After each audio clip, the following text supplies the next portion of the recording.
Kujat kokilaham sansara sugana ki mayura kuli Nana ratani madhamula pitapa Sri Jukta Vrindavani Radha Krishna Mahanisang Prabhajatau Jivarthadau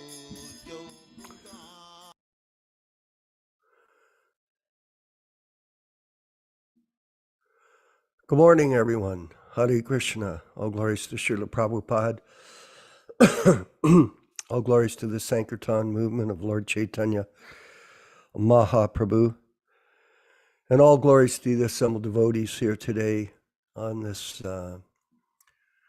Saturday morning here on the east coast of Canada and the United States.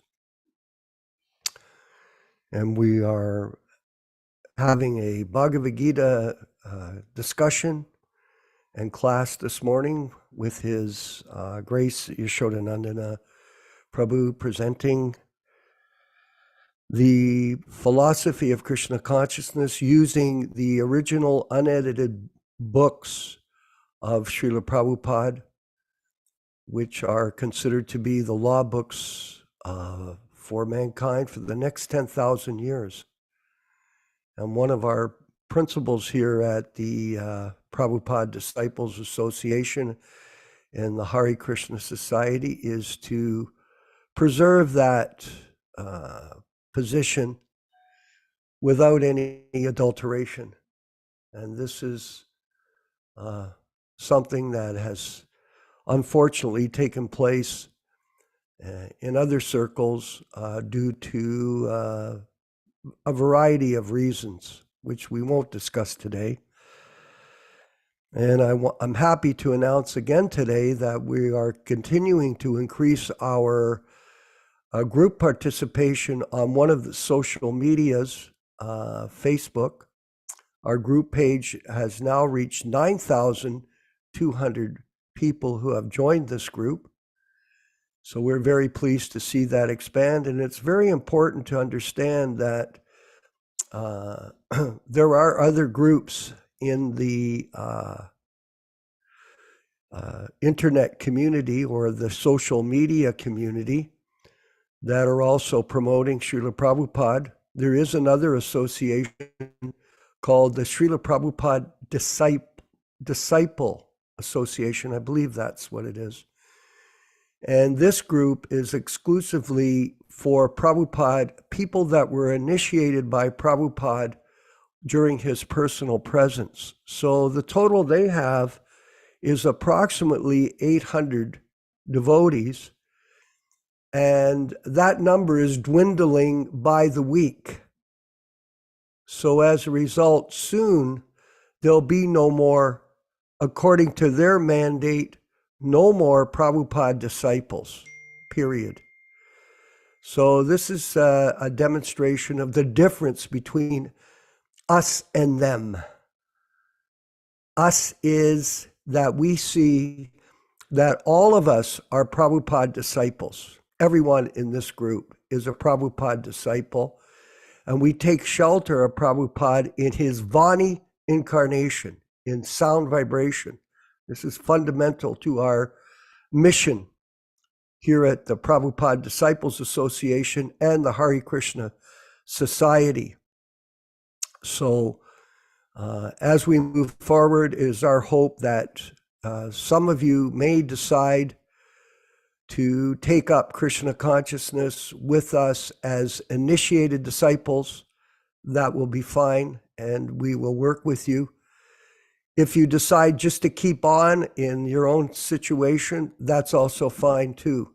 But first and foremost, we all are Prabhupada disciples, period, at different stages and different levels of development in our spiritual life. So we've been reading the original diary of Srila Prabhupada. We've went through the first Jaladutta diary reading, and now we're in the period of New York City in 66 on February 9th, 1966. And it's very interesting to see how meticulous Srila Prabhupada was in dealing with Lakshmi Devi, where he saw that all the money that he had would be used carefully in the service of his guru, Srila Bhaktisiddhanta Saraswati Goswami. So he never used one penny for personal sense gratification, but only for the mission of Lord Chaitanya Mahaprabhu. So we'll read here. We'll carry on with the reading. It's on February 9th, 1966, a Wednesday. Today morning, I met manager of SN Petchins, 33 Riverside Drive, New York 23. Agreed, and in the evening, for occupying apartment number 307 on rent. Agreed, and in the evening at 4:30, $140 was paid as follows. Rent to commence the 2nd of 15th, February 15th, 66. So he's immediately going to move. $70. So the rent, and then the security deposit, last month's rent, $70. So the total is $140.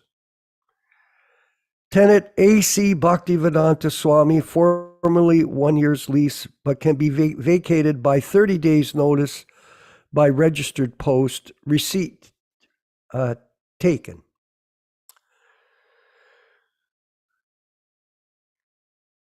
Taken $40 from Mr. Cohen, out of which book price $16.80 due to him, $23.20. Expenditure bus fare, 30 cents, and rent above, total $140.30.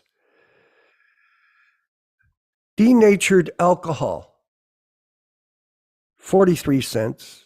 So the total that day, he recorded $140.73. So the denatured alcohol was for his for him after shaving. He was using it, and that was mentioned earlier, for a disinfectant for the outside of the body. Thursday, February 10th. So we're moving forward here. This is fabulous information. Try to see inside Prabhupada's mind and how he was carrying on his daily duties. His Divine Grace, Srila Prabhupada Advent Ceremony. So he's referring here today to Srila Bhaktisiddhanta Saraswati Goswami. Today I'm changing my room from 501 to 307 rented. So he's doing it right away. The following letters sent. 1. Postmaster Zone number 10023, U.S. Mails, change of room. So he's setting that up, first class. 2, New York Times, new editor, 29 West 43rd Street, New York. 3, New York Herald Tribune, 230 West 41st Street, New York. 4, New York News Daily and Sunday, 220 East 42nd Street, New York. All requested to publish news of Hare Kirtan. Delivered personally at the respective offices. Amazing. Totally amazing. Prabhupada's determination. And you can see he's thinking big, not small. He's going to all these major newspapers and delivering personal letters to give them an insight into what he was doing. So we have to do the same thing. We have to think big. Don't think small. I've taken possession of the room Number 307 from today, although the rent will be charged from the 15th to the 15th. So it was obviously vacant. And so the owner let him move in quickly ahead of the time, and he could get himself properly set up. So he's moving forward. So today he only spent 28 cents on postage, expenditure postage, 28 cents. February 11th, Friday, 1966.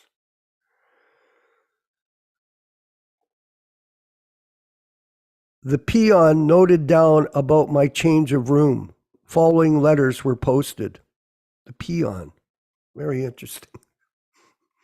Some person that was handling the administration for the landlord. Newspapers. Here we go. 1. The Morning Telegram, 525 West 52nd Street, New York City. 2. The Times Mirror Company, 280 Park Avenue, New York City. Radio stations. This is humbling, very humbling. Radio station master, NBC, 30 Rockefeller Plaza, New York City. 2. Radio station master, WOR, 1440 Broadway, New York City. And 3. Radio station master, West New York, Municipal Building, New York City. Expenditure, butter, 20 cents. There was no response of the visitors invited to come and join Hare Kirtan this evening at 7:30 p.m.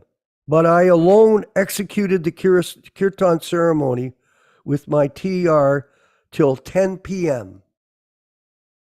So such determination. Nobody showed up for the class. Did it matter to him? No. Did he carry on with his regular sadhana? Yes. Was he sending letters to every major media in New York City to promote the Sankirtan movement of Lord Chaitanya? Yes. This is the kind of service that we have to envision for ourselves in the different parts of the world we're at. All glories to Srila Prabhupada. We're going to move forward now with the Kirtan, or the bhajan of Jaya Radha Madhava, sung by our spiritual master, and then the class by His Divine Grace, or His Grace, I should say, Yaśodā-nandana Prabhu. All glories to Srila Prabhupada. Radha Madhava Kunja Bihari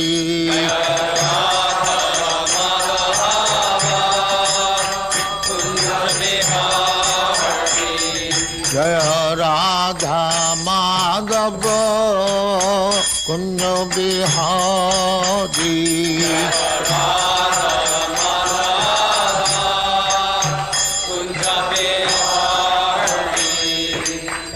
Yaśodā-nandana Brajana Ranjana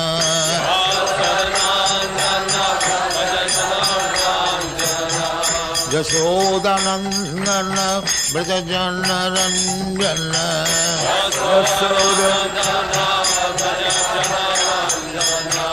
Jamuna Tira Banachari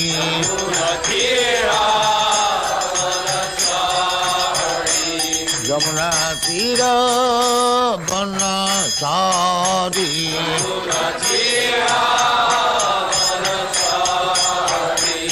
Jaya Radha Madhava Kunja Bihari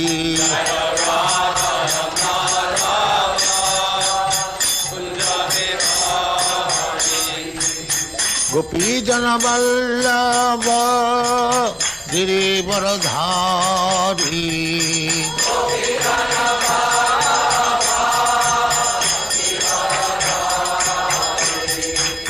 Gopi Jana Vallabha Girivaradhari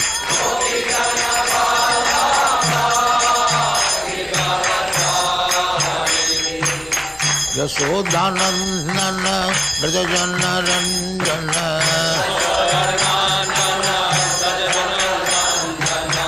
Yaśodā-nandana Dāsa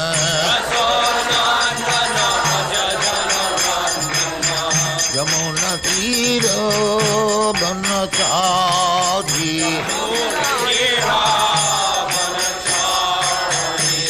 Yamunatira Banachari Jaya Radha Madhava Kunda Bihari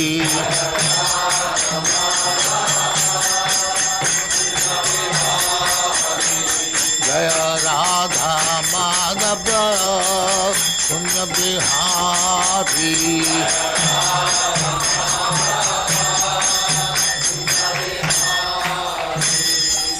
Jaya Muspat Paramahansa Parivrajaga-Acārya Sthitare Srimad Bhaktivedanta Saraswati Goswami Prabhupada ki Jai Ananta Koti Vaishnava ki Jai Nāma-Acārya Sri Haridas Thakur ki Jai Prem se kaho Sri Krishna Chaitanya Prabhu Nityananda Sri Advaita Gadadhar Sivasari Gaur Bhaktamani ki Jai Sri Radha Krishna Mokh Gopinath Sam Khund Radha Khund Giridharan ki Jai Vrindavan Dham ki Jai Navadvip Dham ki Jai Ganga Mai ki Jai, Jamuna Mai ki Jai, Guru Dwarka Dham ki Jai, Swami Bhaktivedanta ki Jai, all glories to their Swami. All glories to their Swami. Thank you very much. All glories to you, Srila Prabhupada. Glories to you, Prabhupada. Om Ajnana Timirandhasya Jnanan Janashalakaya Chakshurunmilitam Yena Tasmai Shri Gurave Namaha Sri Chaitanya Manobhishtam Stapitam Yena Bhutale Swayam Rupa Kadamahyam Dadati Svapadantikam Vandeham Shri Guru Shri Yuta Padakamalam Shri Gurun Vaishnavamscha Shri Rupam Sagar Jatam Sahaguna Raghunatan Anvitam Tam Sajivam Sadvaitam Savadhutam Parijana Sahitam Krishna Chaitanya Devam Shri Radha Krishna Padan Sahaguna Lalita Shri Vishakanvitam Shcha E Krishna Karuna Sindho Dinabandho Jagatpate Gopesha Gopika Kantam Radha Kanta Namostute Tapta Kanchana Gourangi Radhe Vrindavaneshwari Vrishabhanu Suti Devi Pranamami Haripriye Vanchakalpa Tarubhyascha Kripa Sindubhya Evacha Patitanam Pavanibhyo Vaishnavibhyo Namo Namaha Sri Krishna Chaitanya Prabhu Nityananda Shri Advaita Gadadhara Shri Vasadi Gaur Bhakta Vrindam Hare Krishna Krishna Krishna Hare Hare Hare Rama Rama Rama Hare Hare. Welcome everyone to this reading and discussion on Bhagavad-gītā As It Is. We are reading from the 1972 Macmillan edition, the non-edited, non-adulterated version. We are currently reading from chapter number 8, text number 10.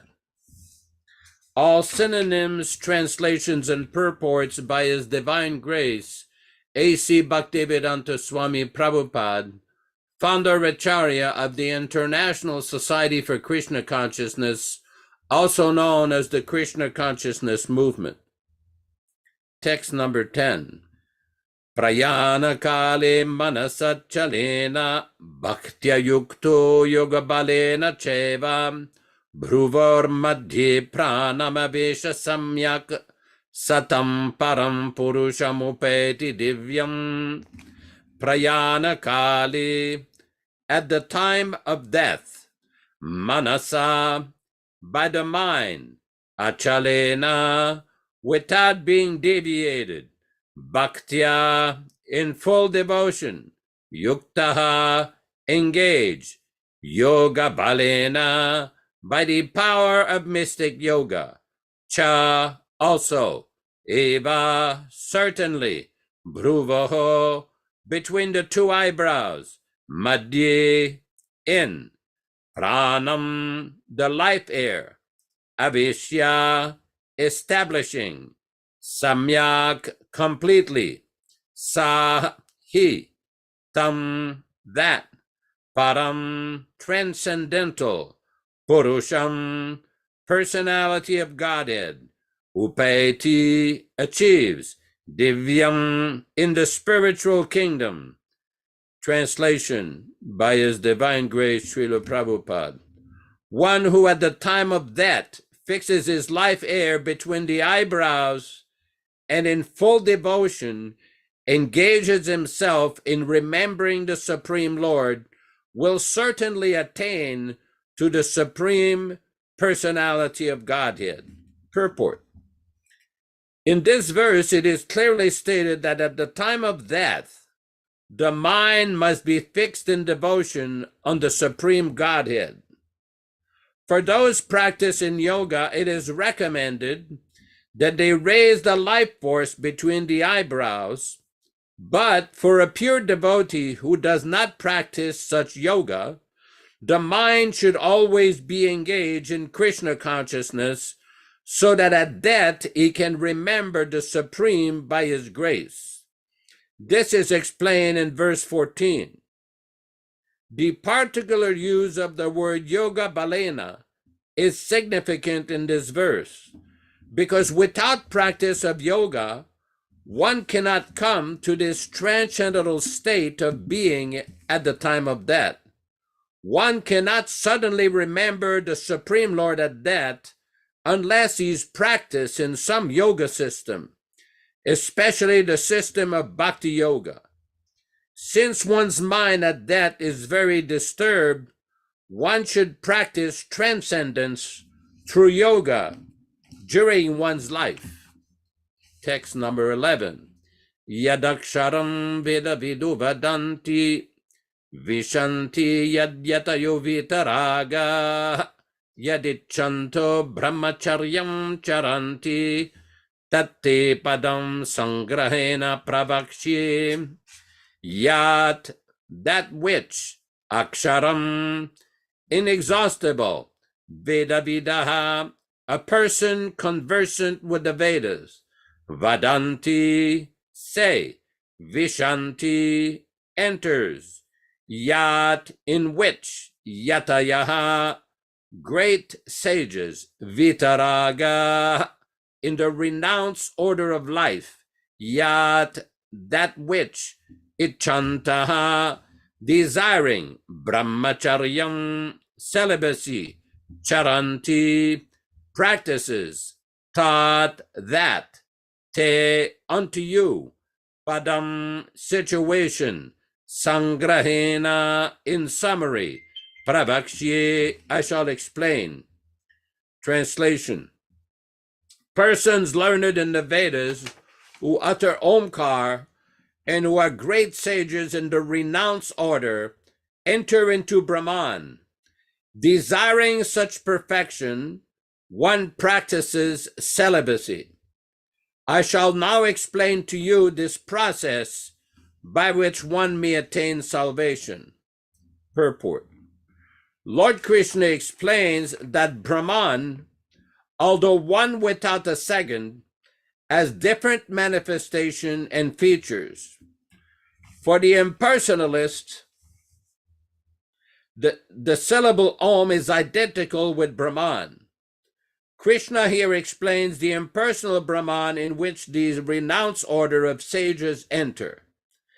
In the Vedic system of knowledge, students from the very beginning are taught to vibrate Om and learn of the ultimate impersonal Brahman by living with the spiritual master in complete celibacy.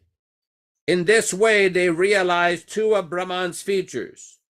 This practice is very essential for the student's advancement in spiritual life.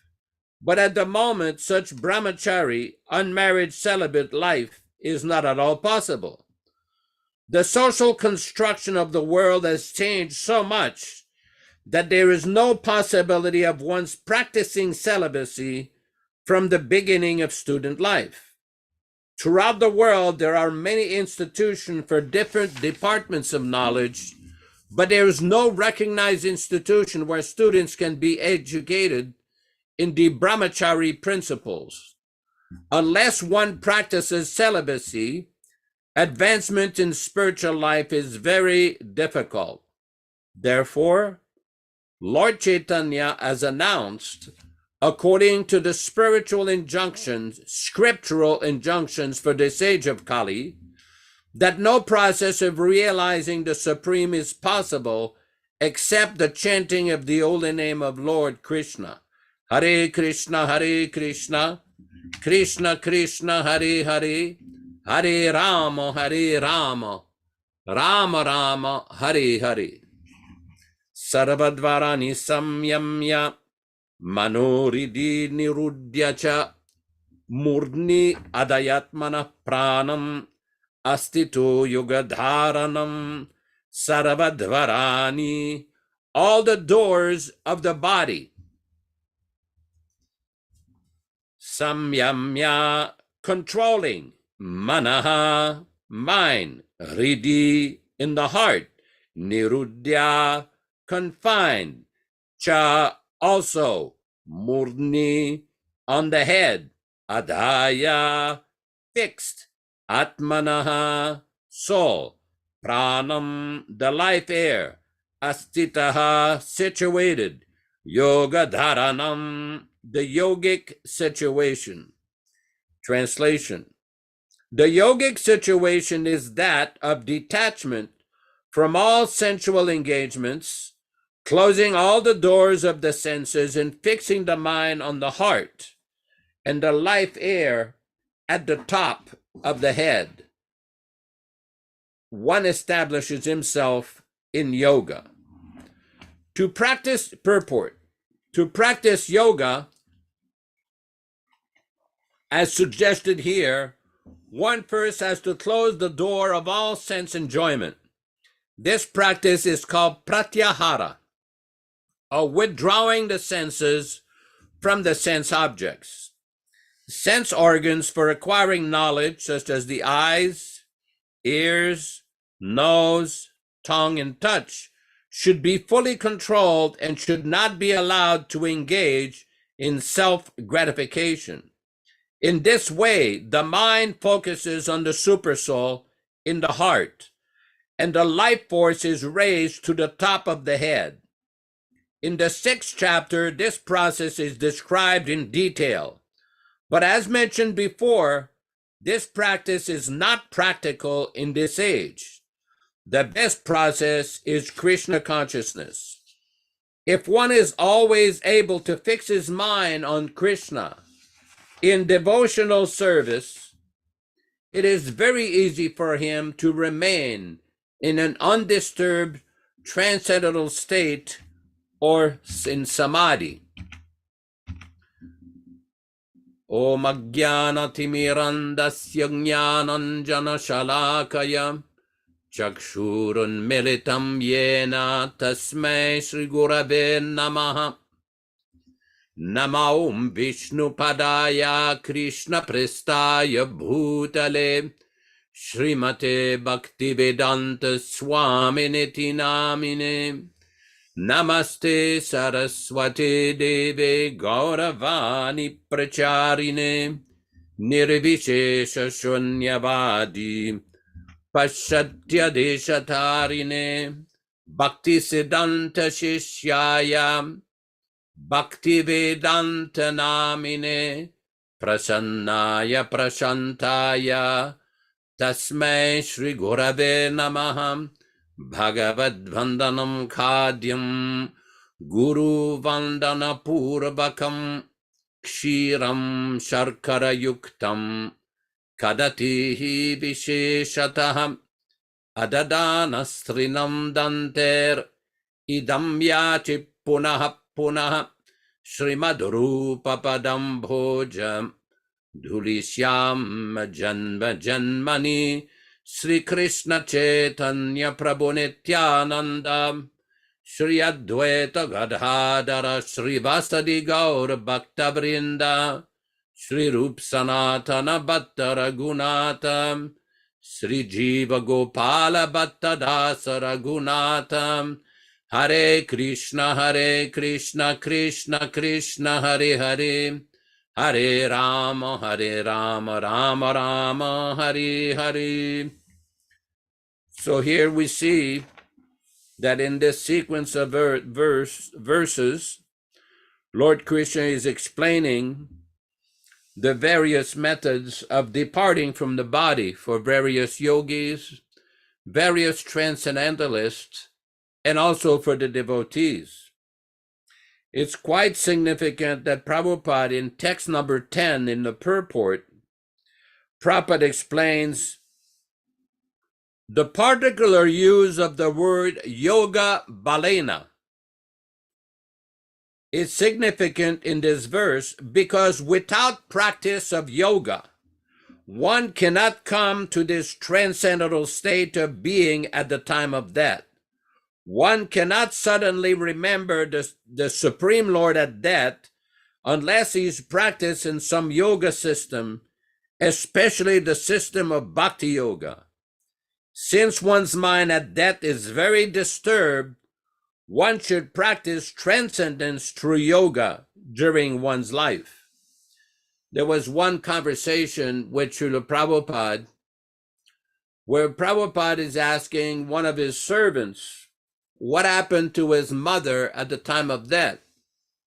One of Prabhupada's servants approached him and told her son, "Is your Krishna here?" She was getting ready to depart her body. "Is your Krishna here?" She uttered the name of Krishna. And when Prabhupada heard this, he was very happy and very pleased that the mother was chanting the name of Krishna, inquiring about Krishna at the time of death. This is quite significant because the question will come up. So if one has not practiced or not practiced properly, how will one remember Krishna at the time of death? Well, Krishna's mercy is also there. Krishna is very kind to his devotees. One of Krishna's name is Bhavagrahi Janardana, that he takes the very best of the service of a devotee, which is why it is recommended that one practice the system of Bhakti Yoga, of regulated devotional life, of chanting the Maha Mantra, and in this way train the mind to fix upon Krishna, so that at the time of death, one will be able to remember. Now, we've often discussed how in chapter number 4, text number 9 of Bhagavad-gītā, Krishna explains, one who knows the transcendental nature of my appearance and activities does not, upon leaving the body, take his birth again in this material world, but attains my eternal abode, O Arjuna. So this is very significant verse, and Prabhupada explains in this purport, especially in the last paragraph, Prabhupada says, one can attain the perfect stage of liberation from birth and death simply by knowing the Lord, the Supreme Personality of Godhead. There is no alternative, because anyone who does not understand Lord Krishna as the Supreme Personality of Godhead is surely in the mode of ignorance. Consequently, he will not attain salvation, simply, so to speak, by licking the outer surface of the bottle of honey, or by interpreting the Bhagavad-gītā according to mundane scholarship. Such empiric philosophers may assume very important roles in the material world, but they are not necessarily eligible for liberation. Such puffed-up mundane scholars have to wait for the causeless mercy of the devotee of the Lord. One should therefore cultivate Krishna consciousness with faith and knowledge, and in this way attain perfection. It is quite significant in 1977, when Srila Prabhupada came back from London, we received him at the gate of the Krishna Balaram temple. When Prabhupada came to his room, he quoted that verse from King Kulashekar, Krishna Tvadyapadakam Panchara Panjarantam Adyeva me Manasa Rajahamsaha Prana Prayanakale Saeva, that at the time of death, my Lord, let me die now so that my mind can think of you, because at the time of death, I do not know if I'll be able to utter your name. So King Kulashekar is expressing this wonderful devotional sentiment that I want to remember you now. Let me die now, thinking of your lotus feet. There are so many such expressions also in our Gaudiya Sampradaya by great acharyas who have praised to the Lord, simply to present themselves as a humble servant of the Lord, engaged in chanting his holy name. In the songs of Bhaktivedanta Thakur, Narottam Das Thakur, and other acharyas, there are so many references to taking shelter of the name of Krishna. How do we practice remembering Krishna? It is quite significant in the Vishnu Purana. It is described, Yadapnoti tadapnoti kalo samkirtya keshavam, that what was achieved previously in other ages through long systems of meditation, through elaborate yajnas, through elaborate deity worship, as they had in Dwapara Yuga, can be achieved, Yadapnoti tadapnoti, simply by remembering the Samkirtana, by practicing the Samkirtana of Lord Keshava. We see that Prabhupada here, in one of these purports, is very nicely mentioning here, in text number 11 at the end, therefore Lord Chaitanya has announced, according to the scriptural injunctions for this age of Kali, that no process of realizing the Supreme is possible except the chanting of the holy name of Lord Krishna. Hare Krishna, Krishna Krishna, Hare Hare, Hare Rama, Rama Rama, Hare Hare. In the Chaitanya Charitamrita, Srila Prabhupada quotes from Madhvacharya, from his purport on the Mundaka Upanishad, from the Narayana Samhita, Dwaparyera Janer Vishnuhu Pancharatare Stu Kevalam, Kalo tu nama matrena pujyate Bhagavan Harihi. That in the Dwapara Yuga, the process of self-realization was to engage in very elaborate deity worship. But in Kalo, in this age, nama matrena, by chanting the holy name of Hari, that one can achieve perfection. This is the same teaching that Chaitanya Mahaprabhu has quoted by giving that text of Brihad Naradiya Purana. We see in the Chaitanya Charitamrita how Krishnadas Kaviraj has several times quoted Hare Nama, Hare Nama, Hare Nama eva kevalam, Kalo nastyeva, nastyeva, nastyeva, gatiranyata. It's quite significant. Several times when we would go on morning walks with Srila Prabhupada, many times Prabhupada would just chant while walking. And at numerous times he would quote that verse from the Naradiya Purana, this Hare Nama Shloka. It is very important because this summarizes the essence of the spiritual practices for this age.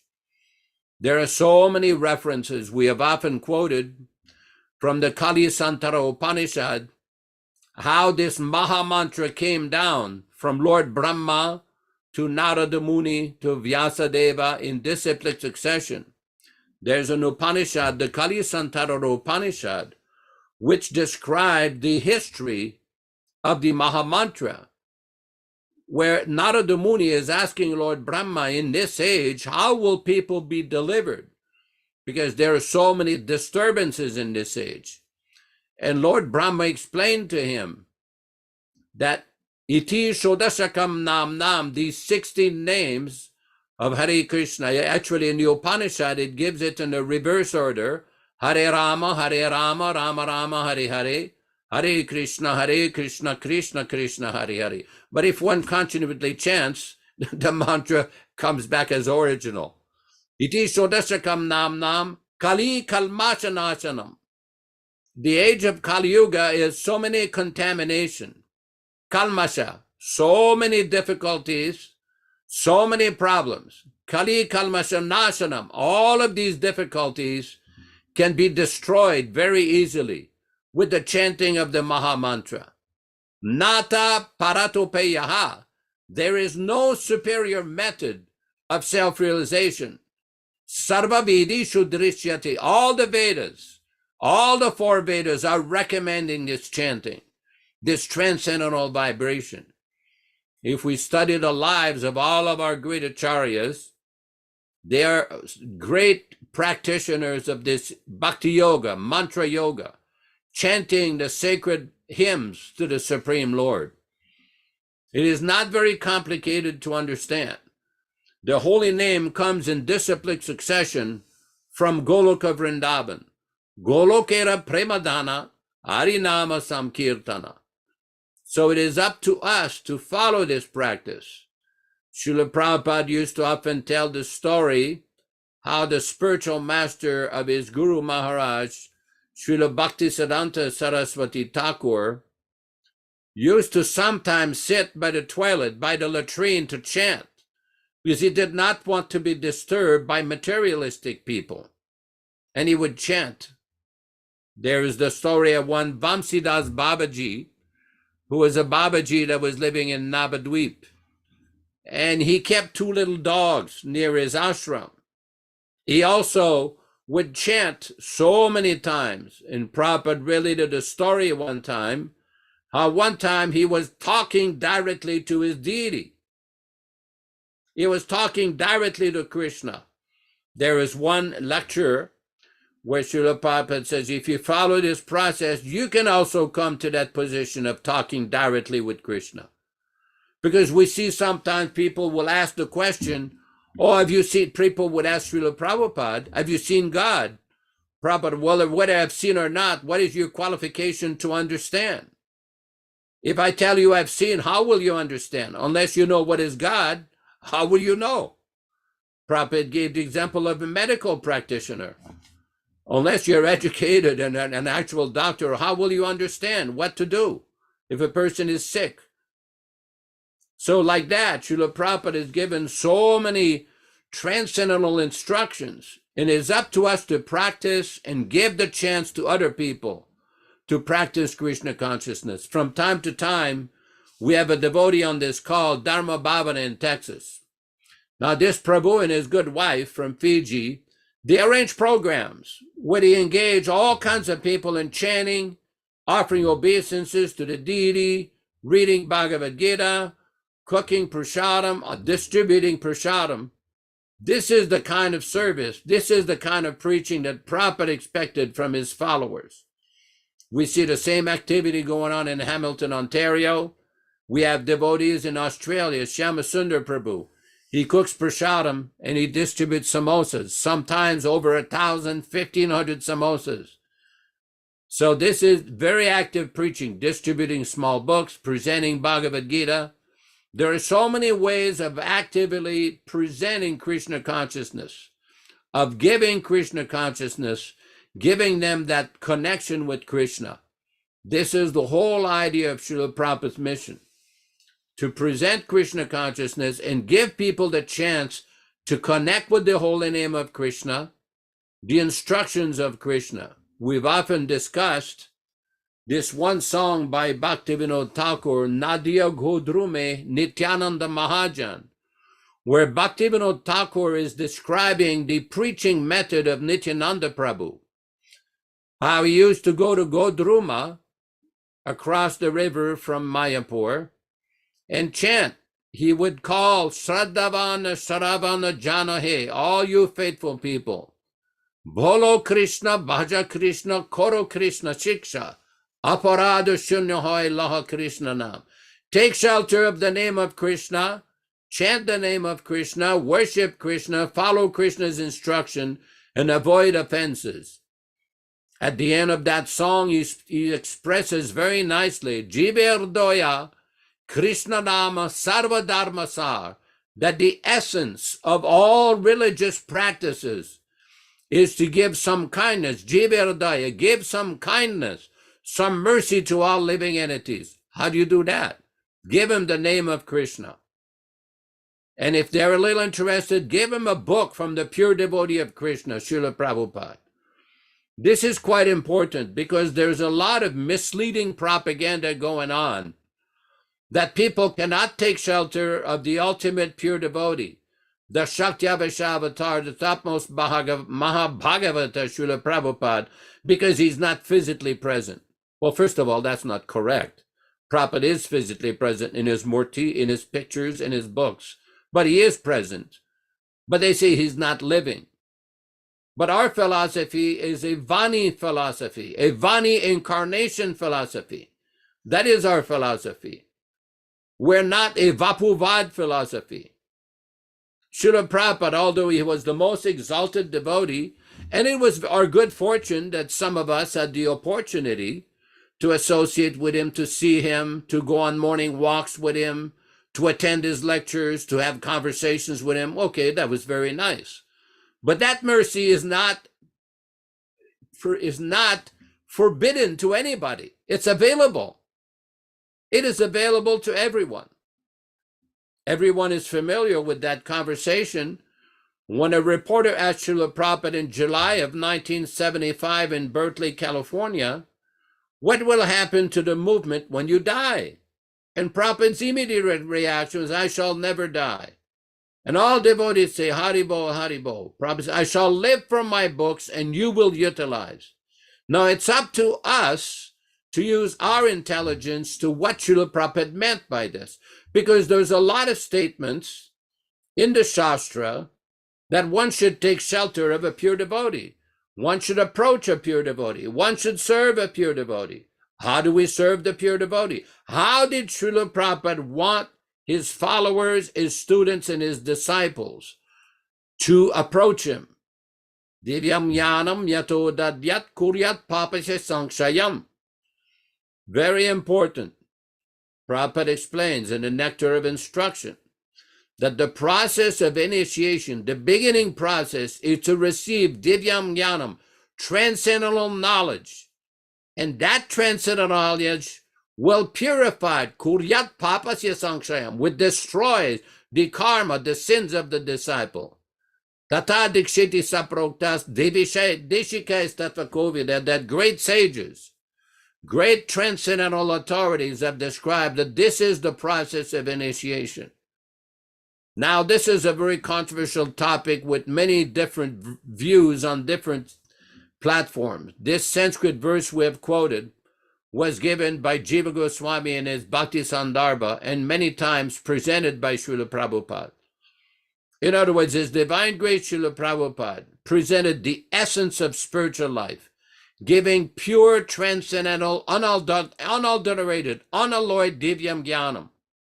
It is not complicated to understand. It is still being given today.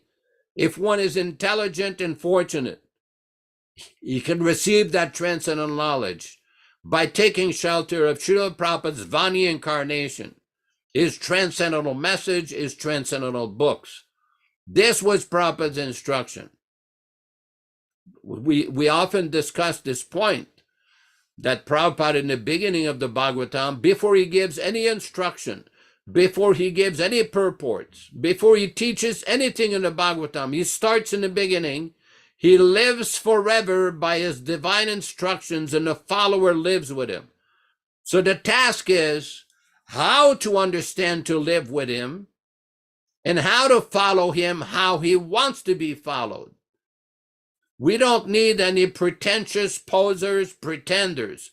We don't need that. We have seen this. Historically, we've seen this. both after the 1937 Gaudiya Math and the 1937 ISKCON experience.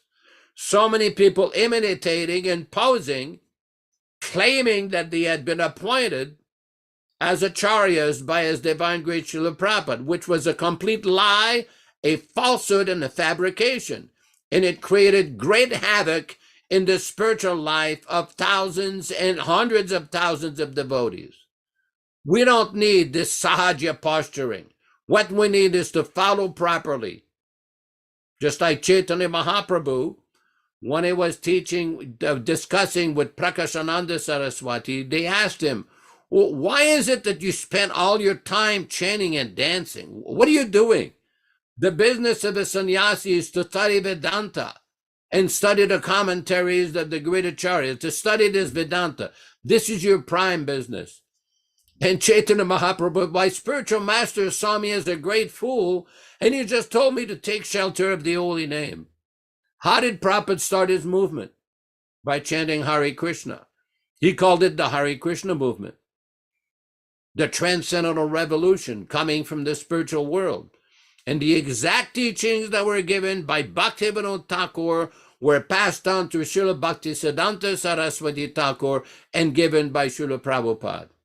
That Divyam Jnanam, that pure transcendental knowledge is still available today. Simply we have to learn to submit to proper submissive oral reception. That is the real key. Just like we read on the Bhagavatam on Sunday, and before the class, we read that verse where Vedavyas is describing Nityam Bhagavata Sevaya. I just saw this week, one devotee sent me a conversation with Srila Prabhupada, where Prabhupada was criticizing this practice in India called Bhagavat Saptaha, that they'll hire some pandit to recite the entire Srimad Bhagavatam in 7 days. But Prabhupada says, our philosophy is Nityam Bhagavata Sevaya. Of course, they charge money for this, and people donate money. But this practice wasn't, Prabhupada says, this practice was not authorized by the Acharyas. They're trying to imitate Shukadev Goswami and Maharaj Parikshit. The real business of Bhagavatam is to submissively hear from a pure devotee and get the proper explanation, the proper bhashya or explanation from the pure devotees in the Sampradaya. Then one will understand. Now what we have is a hodgepodge of different ideas of people changing Prabhupada's books, introducing non-authorized mantras, and going in public and saying, Prabhupada was just an employee of our corporation. He was a worker for hire. This is how deluded and crazy some people have come. We should not tolerate this. People must protest this nonsense and take full shelter of Srila Prabhupada. Then all realizations will come. All knowledge, our realization would come. Hare Krishna, Hare Krishna.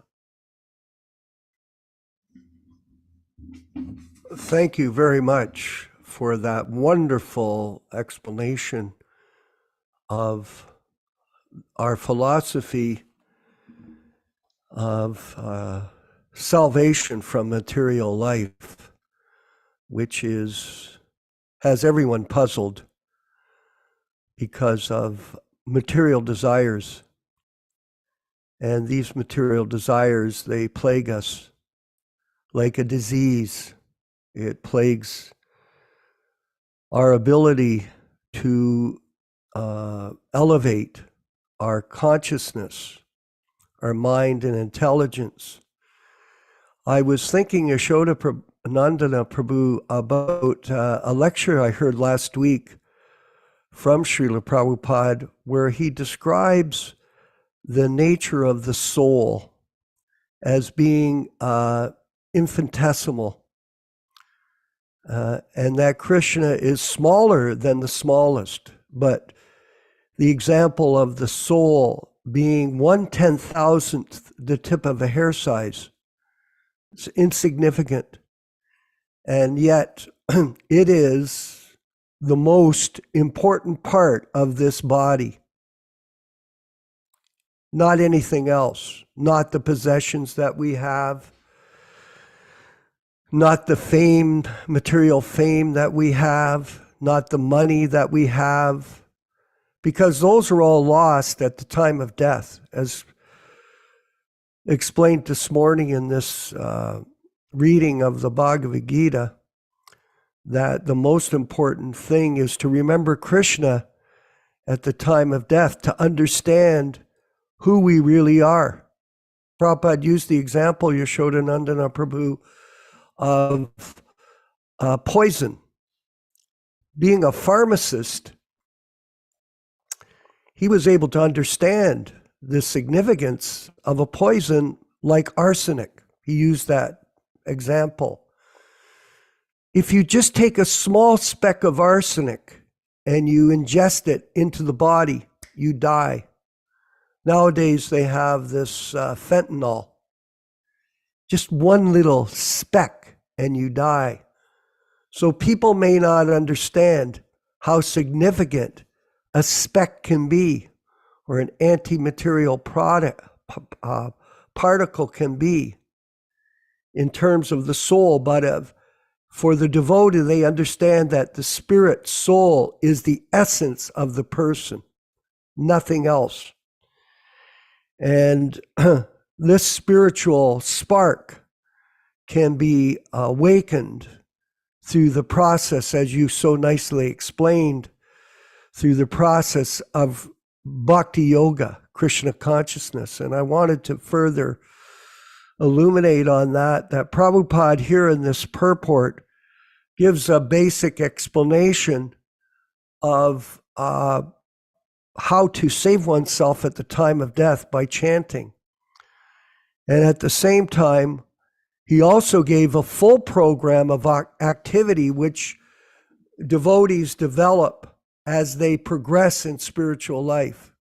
They become more trained up, let's say. Someone accused us of being a boot camp. Oh, you're just a boot camp. You're trying to tell people they have to chant their rounds, 16 rounds every day. And follow 4 regulated principles. There's all kinds of compromise in that area. Oh, I don't really need to follow all 4.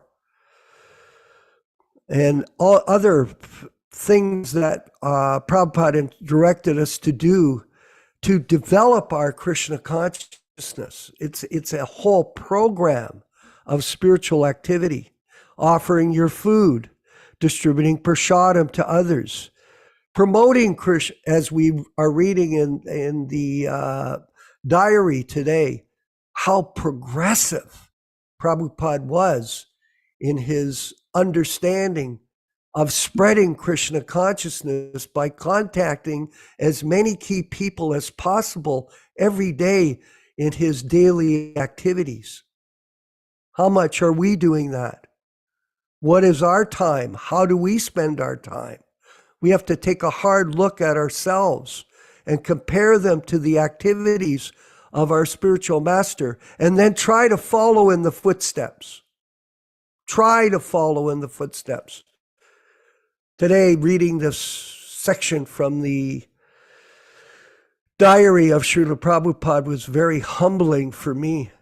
I just feel, I'm not trying to be artificially humble, I just feel useless, totally stupid, like pathetic. How much time I waste on so many different useless things. How much time I've wasted throughout my life like an idiot. But, what can you do? We're Kali Yuga. I call myself a Kali Yuga Vaishnava from the Steel City of Hamilton. It's unfortunate because of my birth. I was never qualified to even become a devotee of the spiritual master. But by some causeless mercy, I was literally plucked out of this city and brought into the association of Prabhupada and his Sankirtan mission.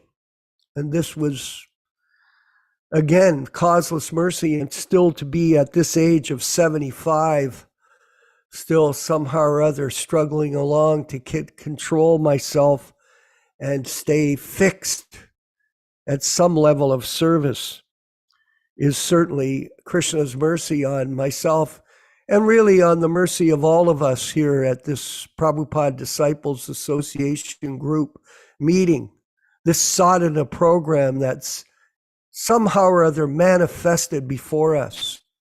It's like a transcendental blessing. No one should become familiar or become, how can I say, offensive in terms of how this is manifested before us as an opportunity to get a real understanding of what Krishna and Prabhupada were trying to teach us. When Prabhupada began this movement in 1965, at least in America, Prabhupada's dreams were far greater than that all his life, and he was planning and organizing himself to manifest this Sankirtan mission globally by the causeless mercy of his guru. So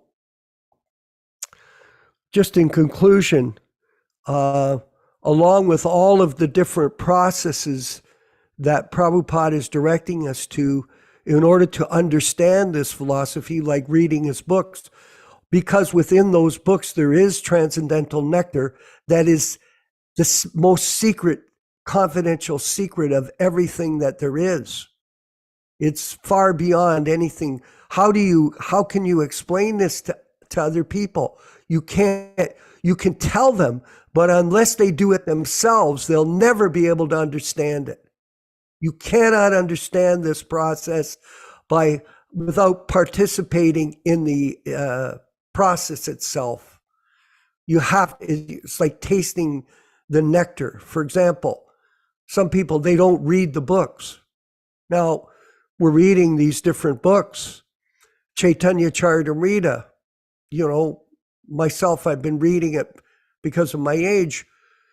For the last so many years, I've read all of the Chaitanya Charitamritas. I'm on my third reading in the last 7 years.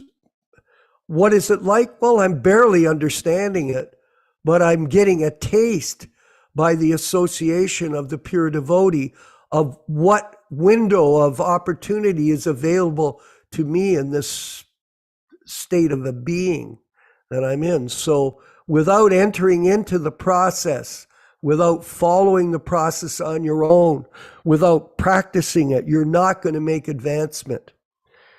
You have to dovetail all your assets in spreading Krishna consciousness, everything that you have, because when you die, all those assets are dissipated, they're lost, and death could come at any moment. Just recently, there was a person in the ISKCON group in New Talavan this week. He was driving down the road and he tried to avoid hitting some kind of animal on the road.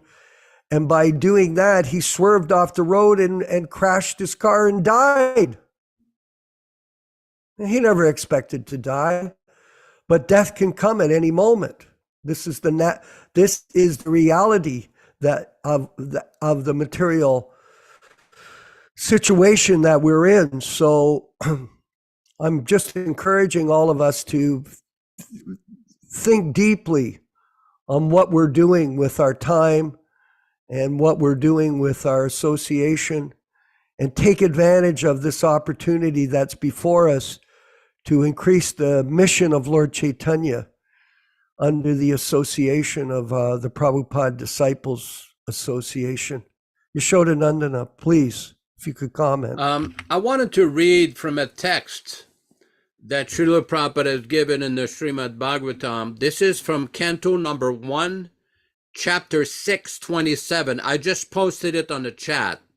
And it's like this. Evam Krishna Mater Brahman na shaktasya amaratmanaha kalaha pradura bhutkale tadit saudamani yatha Translation by Srila Prabhupada. And so, Brahmana Vyasadeva, in due course of time, I, who was fully absorbed in thinking of Krishna, and who therefore had no attachments, being completely freed from all material taints, met with death, as lightning and illumination occurs simultaneously. Purport. To be fully absorbed in the thought of Krishna means clearance of material dirts or hankerings. As a very rich man has no hankerings for small petty things, so also a devotee of Lord Krishna who is guaranteed to pass on to the kingdom of God, where life is eternal, fully cognizant and blissful, naturally has no hankerings for petty material things, which are like dolls or shadows of the reality and are without permanent value. That is the sign of spiritually enriched persons. And in due course of time, when a pure devotee is completely prepared, all of a sudden, the change of body occurs, which is commonly called death. And for the pure devotee, such a change takes place exactly like lightning, and illumination follows simultaneously. That is to say, a devotee simultaneously changes his material body and develops a spiritual body by the will of the Supreme. Even before that, a pure devotee has no material affection, due to his body's being spiritualized like a red-hot iron in contact with fire. This pertains to a conversation about Narada Muni in the Bhagavatam changing his body. It's quite significant how Prabhupada explains the changing of body of a pure devotee. There's also some in the Bhagavatam, in Canto number 1, chapter 9, text 30. Canto 1, chapter 9, text 30, there's a description of Bhishma when he was passing. Tado sampamritya gira sahasranir vimukta sangam mana adipurushe krishnela satpitapate chaturbhuje purahastite milita drigvyadharayat. Translation. Thereupon that man who spoke on different subjects with thousands of meanings, and he fought on thousands of battlefields and protected thousands of men, stopped speaking, and being completely freed from all bondage, withdrew his mind from everything and fixed his wide open eyes upon the original personality of Godhead, Sri Krishna, who stood before him four-handed, dressed in yellow garments that glittered and shine. Purport by His Divine Grace Srila Prabhupada. In the momentous hour of leaving his material body, Bhishma Dev said the glorious example concerning the important function of the human form of life. The subject matter which attracts the dying man becomes the beginning of his next life. Therefore, if one is absorbed in thoughts of the Supreme Lord Sri Krishna, he is sure to go back to Godhead without any doubt. This is confirmed in the Bhagavad-gītā 8.5.15. And Prabhupada recites all the sequence of verses we've been reading. Number 5, and whoever at the time of death quits his body, remembering me alone, at once attains my nature. Of this there is no doubt. 6, whatever state of being one remembers when he quits his body, that state he will attain without fail. 7, therefore, Arjuna, you should always think of me in the form of Krishna, and at the same time carry out your prescribed duty of fighting. With your activities dedicated to me and your intelligence fixed on me, you will attain me without doubt. 8, he who meditates on the Supreme Personality of Godhead, his mind constantly engaged in remembering me, undeviated from the path, O Partha, Arjuna, is sure to reach me. 9, one should meditate upon the Supreme Person as the one who knows everything, as he who is the oldest, who is the controller, who is smaller than the smallest, who is the maintainer of everything, who is beyond all material conception, who is inconceivable, and who is always a person. He is luminous like the sun, and being transcendental is beyond this material nature. 10, One who at the time of death fixes his life hair between the eyebrows and in full devotion engages himself in remembering the Supreme Lord will certainly attain to the Supreme Personality of Godhead. 11. Persons learned in the Vedas who utter Omkar and who are great sages in the renounced order enter into Brahman. Desiring such perfection, one practices celibacy. I shall now explain to you this process by which one may attain salvation. 12. The yogic situation is that of detachment from all sensual engagements, closing all the doors of the senses and fixing the mind on the heart and the life air at the top of the head. One establishes himself in yoga. 13.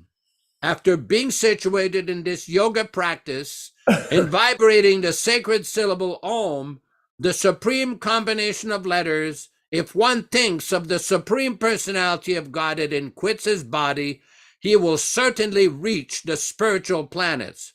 14. For one who remembers me without deviation, I'm easy to obtain, O son of Prita, because of his constant engagement in devotional service.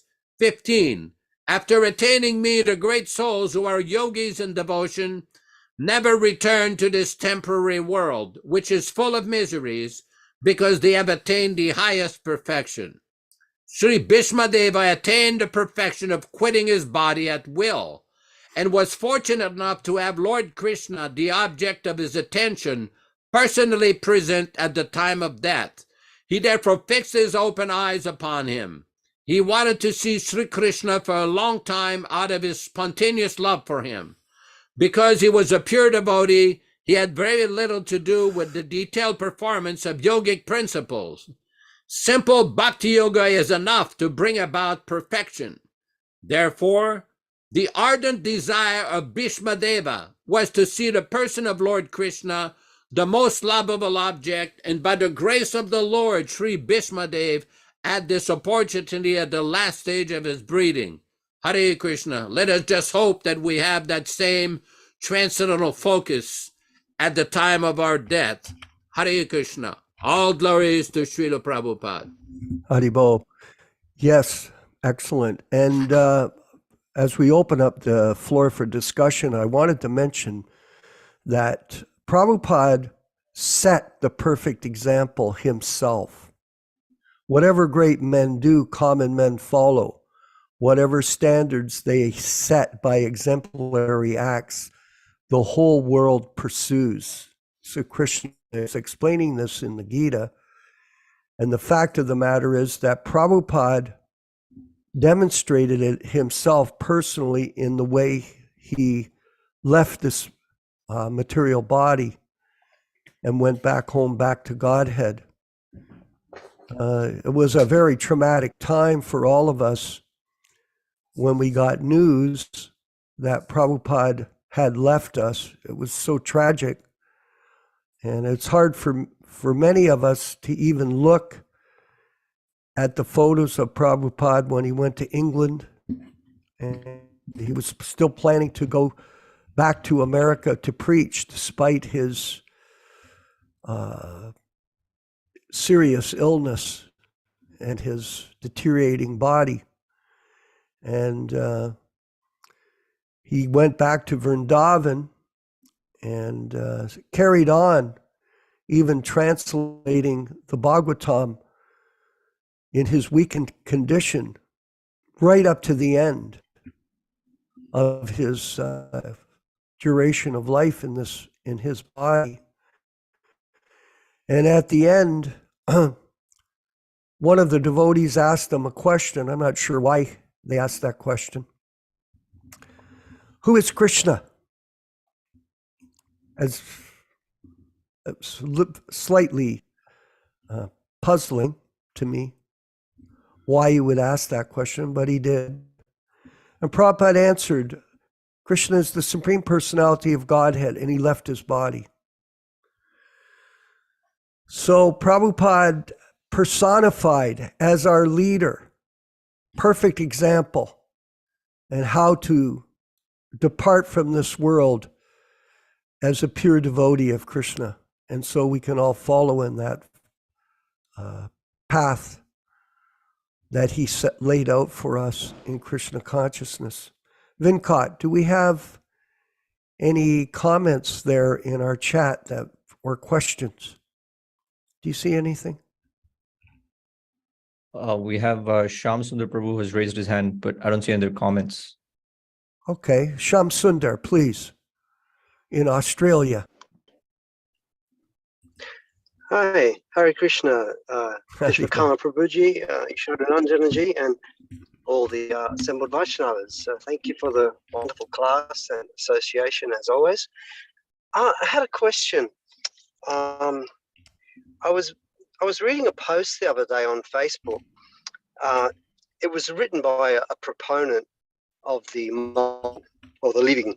physically living guru system, and he shares a conversation from Srila Prabhupada that was August 14th, 1966 in New York, Okay. Bhagavad-gītā 4:34. So I'll just read this is a couple of paragraphs, and then I'll ask what I was wanting to know. So the point that this devotee is trying to make here, and he's quite a very powerful debater. Anyway, he titles it, "We Have to Go to a Physical Guru." So this is Prabhupada speaking in the purport. So Krishna, he is within our heart. Therefore, as soon as we become a little inclined towards Krishna, then from within our heart, he gives us favorable instruction so that we can gradually make progress. Krishna is the first spiritual master. And when we become more interested, then we have to go to a physical spiritual master that is enjoined in the next verse. I'll just read that a little bit again. So Krishna is the first spiritual master.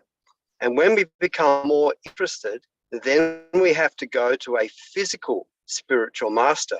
And this proponent of the physical living guru system, he asterisks this part where it says physical spiritual master and says means a living guru.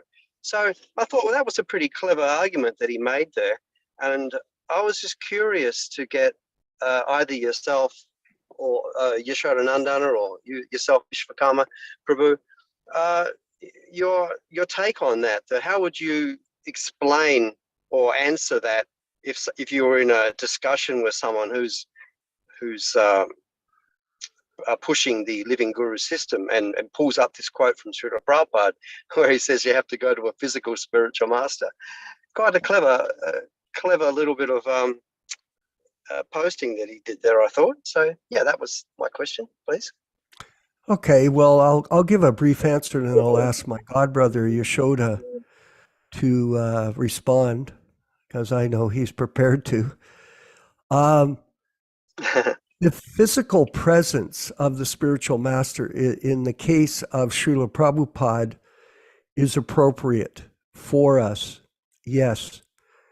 And of course, this is how the Krishna Consciousness movement manifested, as we've been reading in the wonderful diary of Srila Prabhupada in the beginning of his preaching work. So in terms of how the mission manifested itself, it was because of his personal presence. And it was inspiring everyone to take up Krishna consciousness by his grace. In the particular case of people that are claiming to be spiritual masters based on election, that is not a authorized position for one to accept the position of what they're saying they are, Diksha gurus. This is much, much different. And it's important for us to understand how Prabhupada is still, as Yaśodā-nandana Prabhu had explained, Prabhupada is still with us in his Vani incarnation in sound vibration, because yoga does mean sound. Linking with God through sound vibration, linking with God through the authorized, bona fide spiritual master, which is A.C. Bhaktivedanta Swami Prabhupāda. So we're in a particular position now, especially with the use of technology, to be able to have the association of Prabhupada in thousands of lectures, in all of his books, in all of his conversations, in so many different ways. Prabhupada is living with us in sound vibration. And this particular person giving this explanation is leaving out this important aspect of how the pure devotee is present with us in this time and place in history. So Yaśodā-nandana Prabhu, further, if you could explain. Okay. Basically, what I'm going to do is read from a few sections of Srila Prabhupada. Number 1, Srimad Bhagavatam, Canto 3, Chapter 31, Text 48. Canto 3, Chapter 31, Text 48. The translation of the verse is, endowed with right vision and strengthened by devotional service and a pessimistic attitude towards material identity, one should relegate his body to this illusory world through his reason. Thus, one can be unconcerned with this material world. Purport. It is sometimes misunderstood that if one is to associate with person engaged in devotional service, he will not be able to solve the economic problem. To answer this argument, it is described here that one is to associate with liberated persons, not directly, physically, but by understanding through philosophy and logic the problems of life. Let me just repeat that last sentence here, or a portion of it. He will not be able to solve the economic problem. To answer this argument, it is described here that one is to associate with liberated persons, not directly, physically, but by understanding through philosophy and logic the problems of life. It is stated here, samyak darshanaya buddhya. One has to see perfectly, and by intelligence and yogic practice, one has to renounce this world. That renunciation can be achieved by the process recommended in the second chapter of the first canto of Srimad Bhagavatam. And Prabhupada goes on. Again, this is the first point. Point number 2, the beginning of Srimad Bhagavatam. He lives forever by his divine instructions, and the follower lives with him. This is from Srila Prabhupada's dedication to the Srimad Bhagavatam in 1962. Point number 3, from a lecture on Srimad Bhagavatam, January 13th, 1969 in Los Angeles. January 13th, 1969 in Los Angeles. What we have heard from the spiritual master, that is living. Point number 4, Bhaktivedanta Thakur on the Samadhi of Haridas Thakur and Jagannath Puri in 1914. He reasons ill who tells that Vaishnavas dies. Point number 5, conversation with Srila Prabhupada with a reporter on July 16th, 1975 in San Francisco, California. Reporter, what will happen? Prabhupada, I was born in 1896, now you can calculate. Reporter number 2, what will happen to the movement in the United States when you die? Prabhupada, I will never die. Devotees, Jai Haribol. Prabhupada, I shall live from my books and you will utilize. Reporter number 2, are you training a successor? Prabhupada, yes, my Guru Maharaj is there. Where is photo of my Guru Maharaj? Point number 6, so my Guru Maharaj will be very much pleased upon you and bless you with all benefits. This is from a lecture in Atlanta, Georgia on March 2nd, 1975. March 2nd, 1975, on the appearance day of His Divine Grace, Srila Bhaktisiddhanta Saraswati Goswami Prabhupada. So my Guru Maharaj will be very much pleased upon you and bless you with all benefits. So he wanted this, and he's not. It is not that he's dead and gone. That is not spiritual understanding. Even ordinary living being, he does not die. Nahanyate manahanyamane sharire. Bhagavad-gītā, chapter 2, text 20. And what to speak of such exalted, authorized personality like Bhaktisiddhanta? He is seeing, I never feel that I'm alone. It is not that he's dead and gone. That is not spiritual understanding. So these are just a few examples of some of the quotes that Prabhupada gives, some statements that His Divine Grace gives to basically understand the proper process. Now, I understand the issue here that some people will say you have to have a physically present person to give you some guidance, to give you some correction. Well, that's why Prabhupada had all these temple presidents and senior devotees and sannyasis. Okay, but this is different than what we've seen with neophytes, whether it's Madhyam neophytes or Kanishta neophytes, posing as Mahabhagavats, posing as Uttamadhikaris. That creates all the confusion. When Prabhupada is written, first of all, that was in 1966. As we look at Prabhupada's teaching from 1965, 1966 through 1977, what did Prabhupada say at the end? How did he recommend that the process of initiation should be conducted in his society for his students, his followers, and his disciples? What did he order? Now, it's one thing to quote in 1966. Okay, that's nice. That's good. That's interesting. There's a couple of these other quotes also. Prabhupada never denied physicality. As a matter of fact, when he set up the system of officiating representative, he took into consideration that these people would physically be living. They would continue to be living after his departure. So physicality is there, but it's put in proper context.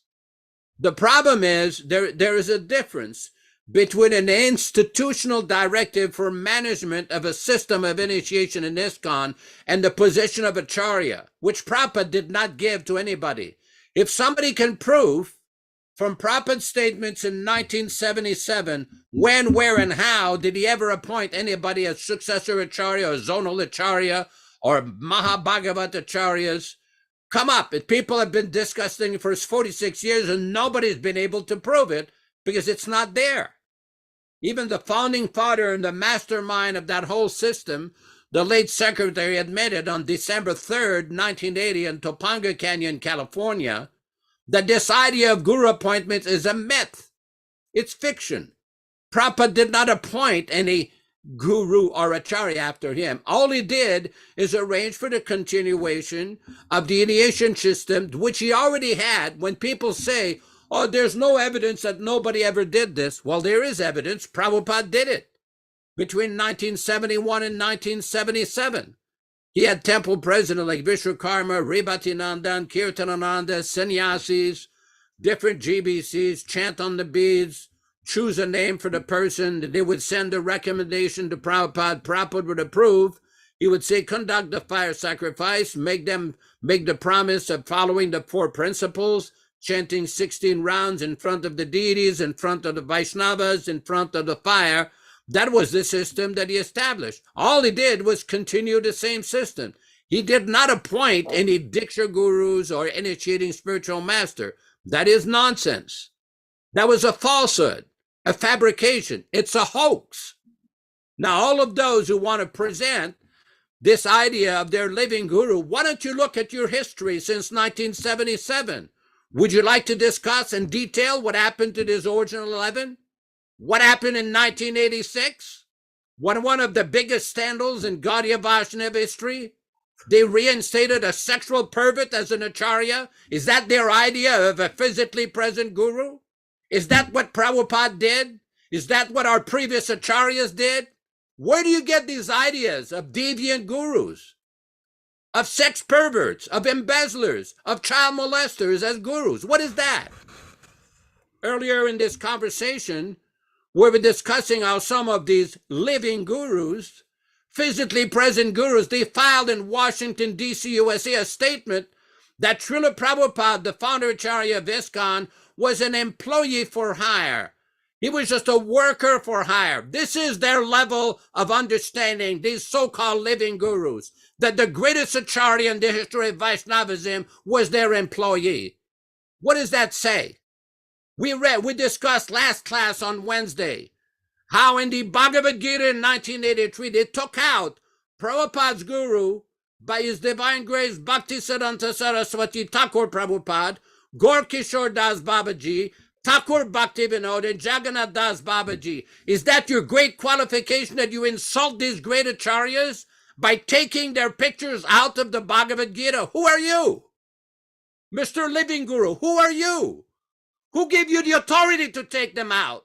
And you think that we should accept your divine physical presence after you insult the acharyas, insult Srila Prabhupada, and you're still posing and posturing as an acharya? Your philosophy needs a complete overhaul, a complete cleanup. You never understood the philosophy because the beginning point is wrong. Just like the post-1937 Gaudiya Math disobeyed Bhaktisiddhanta's instruction, the post-1977 self-appointed gurus of ISKCON also disobeyed Srila Prabhupada. And the result of that is all the confusion, the hodgepodge, and all these scandals. I mean, practically every week we have another scandal, another child molestation, another crazy nonsense going on. Don't buy this kind of propaganda. Incidentally, that individual you're referring to should get a haircut and shave his beard. There are instructions from Srila Prabhupada that initiated devotees, just like there's a devotee here, Thomas, whoever he is, look at him. He's got a shaven head, he has neck beads, he has a proper Vaishnava attire. So many devotees here, especially if you're going to go claim this philosophy of living guru, shave your beard. We can send you plenty of quotations, whoever that person is. We know who he is. We know who this debater is and all of his propaganda. Thank you very much. Hare Krishna. Okay, well, thank you very much, Yaśodā Prabhu, for your explanation. It's so greatly appreciated to hear that. And I wanted to further explain that when you're in a particular organization, like Prabhupada's movement that he originally formed, you have to conform to the group point of view. It's called compromise. So people, if you're in a particular role in that organization and they're saying, well, you need a living guru in order to become Krishna conscious, everybody within that group has to promote that same philosophy. Otherwise, they kick you out. They banish you. That's what goes on. That's what's gone on. Or they defame you. Oh, well, you were this or you were that. You're not qualified. Whereas we've got a situation in that organization that is operating under the banner of ISKCON, that if you don't follow it, we'll kick you out. You'll have to go on your own, and there'll be no choice, despite the fact that out of 150 people that have been appointed by election to be so-called physical gurus, and some people may criticize us for saying, well, it's not that many. 75 of them have fallen down. Now, how hard is it for you to understand that if 75 people out of an elected group of 150 have fallen down in atrocious manners, that they were never qualified from the first point to take this roll up, and that all of you that are carrying on with this, it's a scam. It's just something that you're doing so that you don't have to give up your private bank accounts, which are in the millions of dollars. You may be a sannyasi, but you've got millions of dollars in the bank account. That's a fact. That you can fly around the world at convenience in jet planes, that you can get trucks that are worth hundreds of thousands of dollars to transport you around.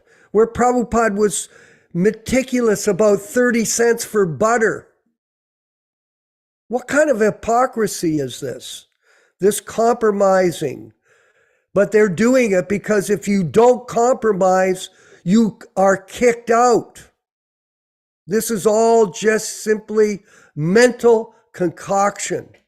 And we've seen it, especially for Yasoda and myself and some of the older men on this program. We've lived through this. I mean, personally, I had to work with Gopal Krishna and Kirtanananda, who murdered Sulochan. What kind of nonsense is this? That these people are living gurus. And by the way, Shamasundar, thank you for bringing up this point today at the class. It's very illuminating for all of us. And I really appreciate, I think your hand's still up. Would you like to say something further, brother? Please, Haribol. Shamasundar in Australia. Oh, yes. Thank you so much for your answer, Vishwakarma Prabhuji. And thank you so much, Yasoda-nanda, for that fiery lawyer, barrister, conclusive argument. That was brilliant. Thank you so much. And I would really appreciate it if Yasoda could possibly share some of those quotes that he was reading out. That'd be great. But I also just wanted to just quickly mention that the person that I was referring to was a second generation devotee. His name is Nimai Pandit. He's a disciple of Gaur Govinda Swami, and these my experience with the Gaur Govinda Swami disciples have been that they very much believe that their guru is a pure devotee, and therefore they're convinced about the living guru system. Many of them believe that Gaur Govinda should have been the next in line from Srila Prabhupada. So I just wanted to mention who the person was and who the guru was that they were referring to, which was Gaur Govinda. But and also just finally, just to cap on the danger of cherry picking from Srila Prabhupada's many things because many things he's said that if you don't have the full context of the philosophy, you can just take out a piece here and a piece there to support your belief system and not have a complete accurate context of the philosophy. So that was the other thing I just wanted to mention too, that this is an example where someone takes a lecture from Srila Prabhupada in 1966 as proof that this is how things should be, the physical spiritual master. So yeah, thank you. That was just a couple more things I wanted to add there. I wanted to further mention that this person is a disciple of Gaur Govinda Swami. When did Gaur Govinda Swami? Yes, correct. When did he pass away? I'm not exactly sure. He's not with us. So what are they talking about? No. Physical presence. He's not with us. This does not make sense. You're telling us that you have to have a physical guru, but your guru is also passed away, so-called guru, whereas Prabhupada is alive in his transcendental sound vibration. This is the beauty of Krishna consciousness, that it is a yoga science based on sound. And all we're doing is explaining how the guru, Prabhupada has explained to us how the guru lives in sound vibration. And Prabhupada has presented the entire opportunity to go back to Godhead in all of his different formats that are available to us in this modern age. So this is what we're doing, is we're giving people an opportunity to understand the true opportunity, this true opportunity to be in association with the pure devotee and with the disciples of the pure devotee that understand that he still lives with us. Anandabhaya, Mataji, I see you have your hand up. Can you hear me? You're in the States somewhere. Whereabouts are you? Your sound's off, dear. Can you hear me now? Yes, we can. Okay. Hare All of Krishna, us can Lord hear you. Srila Prabhupada. We arrived in Prabhupada Village in Sandy Ridge, North Carolina. You can see we're unpacking. Oh, Madhuha Prabhu is going to help us bring our altar up and everything on Monday. But it was just so funny listening to this, because just yesterday, some Leela avatar from Bhubaneswar, well, he lives in America now, but he was taking direction under Gaur Govinda there in Bhubaneswar. And he was trying to convince me yesterday that Gaur Govinda is a Shaktivesh Shaktivesh avatar? And I just did not say anything because I'm not going, yeah, Shaktivesh avatar. And I just filled my lips. I didn't say anything. But when he started saying that Prabhupada is gone and there's no way anybody can take shelter of him, and I just kind of lost my cool a little bit. I shouldn't have. But I did tell him, I said him straight that no, Prabhupada, he said, you need a living guru. And I said, I agree. Prabhupada is living. He's living and sound. He's living in his books. I totally agree. You need a living guru. Yes. And he said, but Prabhupada can't. I said, oh, Prabhupada doesn't have any potencies anymore since he's not physically present, huh? He has no potencies. I didn't say that anyway. I just bowed out of the conversation, but I just thought it was interesting that you're bringing up Gaur Govinda, and I had a recent encounter with yesterday too, somebody. like that. Yeah, it's poison, complete poison. And I know that you brought up the situation in Madhuha's center there, that there's some devotee there that's a so-called ISKCON GBC, is that it? And He's a board member. Board But member. he stepped down. He Yeah, couldn't take good. it. My husband and I moved here and he stepped down. Good. We'll tell him to go away. Okay. Because, this type of poison that's being propagated right now through that Prabhupada's original mission is a great offense.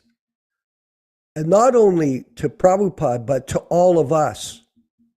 And you offend devotees of Krishna. You offend the pure devotee, and your spiritual life is doomed.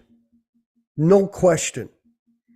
And if somebody's thinking that we're wrong and they're right, when we're right and they're wrong, that is their fault-finding mentality based on material confusion.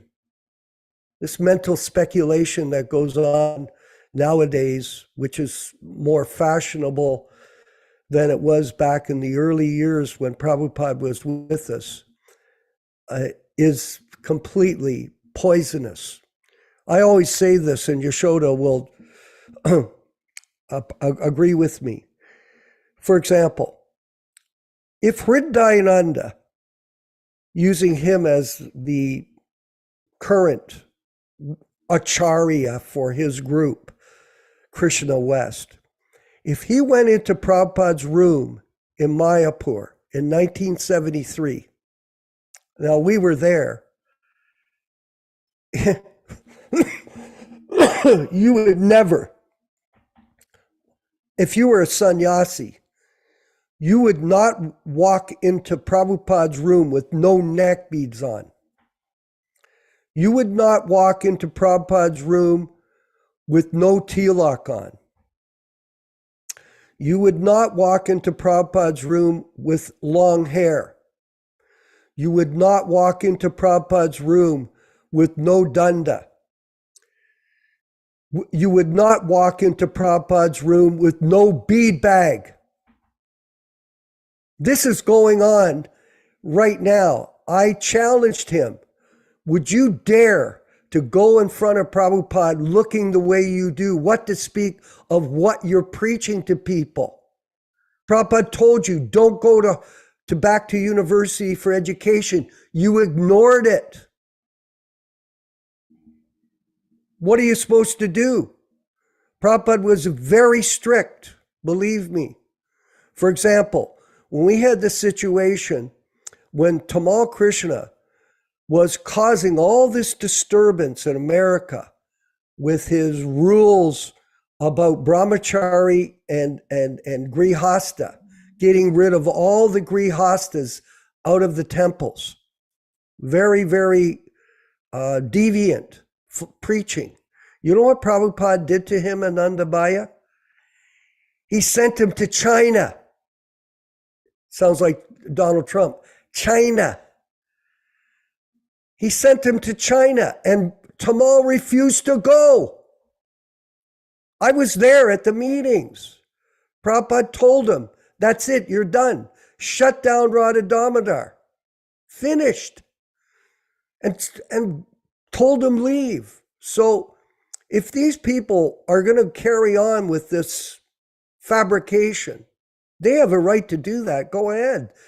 But this is not going to please the spiritual master, and this is not going to please Krishna. And that you can be assured of. This whole thing that's come about is a hoax, a complete hoax. Yaśodā, could you comment? Meant here by reciting, not reciting, but quoting, citing a portion of a text from Chaitanya Charitamrita, Madhya Lila, chapter 24, text 330, chapter 24, text 330. In her purport, Prabhupada says, the Mahabhagavata is one who decorates this body with tilak, and whose name indicates him to be a servant of Krishna by the word Dāsa. He is also initiated by a bona fide spiritual master and an expert in worshiping the deity, chanting mantras correctly, performing sacrifices, offering prayers to the Lord, and performing Samkirtan. He knows how to serve the Supreme Personality of Godhead and how to respect a Vaishnava. When one has attained the topmost position of Mahabhagavata, he is to be accepted as a guru and worship exactly like Hari, the personality of Godhead. Only such a person is eligible to occupy the post of guru. So this is pretty clear from Srila Prabhupada. All these people that quote this living guru, physical guru, okay, it's nice, but when you look in context, what Srila Prabhupada says in his various writings, in his books, in his letters, in his instruction, he's saying there's a certain level of qualification. Now, we've had people who claim that they became Mahabhagavata by appointment, but they can't prove the appointment. Then they said, well, everybody can become guru, but you can't become a guru unless you get your vote from the original self-appointed gurus. There are so many contradictions. And when everything broke down in 1986, well, let's just issue more certificates, more licenses to everybody to continue the posing and posturing. And the result 45 years later is people think it's cherry picking. They love to quote from Srila Prabhupada when it's convenient for their idea. But they don't like to quote these quotes I've given you earlier that don't correspond to their concoction. So this is the problem we have. That in order to understand the philosophy, this has to be understood in the proper context. Prabhupada was giving so many different instructions. He was taking into consideration the level of advancement of his disciples, even his senior disciples, what happened to the Gaudiya Math, or even if you want to say, well, a physically present person must be there. Well, that system of Ritvik also has physically present person, but he invented this idea of minimum qualification, maximum puja. That is not the philosophy. Look what we just read. Only such a person is qualified to take that position. When you read Prabhupada's books in entirety, people are very fond of quoting, oh, a Madhyamadikari can be a guru. Okay, well, have you ever found that quote in a lecture in Ahmedabad, India, where Prabhupada said a Madhyamadikari has to be very careful not to associate with demons because, again, he may become a demon. So if these people were Mahabhagavats, Uttamadikaris, how did they manifest so many unauthorized practices and dubious behaviors? Some of them are even criminal behaviors. So let's not fool ourselves here. The one individual quoting here, in 1993 in Badger, California, Puranjan and myself went and saw Guru Govinda. We had a meeting with him. And we argued with him, where is this appointment idea? Immediately he says, yeah, it's true. There was no appointment of gurus. I said, well, how are these gurus authorized? Then he changed the topic to somebody else. And eventually what he said is, as the management of ISKCON, the top level management of ISKCON has been infiltrated by the personality of Kali. This was his idea. He was very expert at criticizing the other gurus, but he took his vote, he took his permit from the very same people he was criticizing. So somebody explain all these contradictions to me. If these people were deviant, according to his idea, or if their behaviors were deviant, why did you accept your permit and your license from them? And these followers of him who say you should appoint a living guru, where is their living guru now? Where's their physically present living guru now as we speak? I mean, there are so many contradictions in their approach. It's much simpler to emphasize Prabhupada as the Acharya, and you can have senior disciples carry on the function of initiation like Prabhupada described in his letter in his final order for initiations to the movement on July 9th, 1977 in Vrindavan. This way you don't have contradictions and trying people to pose and posture and Gopi Baba clubs and these ridiculous nonsense. I mean, I don't want to get into some more internal. There is many incidents of major financial embezzlement that have taken place in the last 45 years from people that were being worshipped on the level of Nikunjaneo and his Sakshad Hari. How do they explain that? I mean, if you look at the activities, if you take the Bhagavad-gītā, look at the list of all the acharyas that are given by Srila Prabhupada in the Bhagavad-gītā.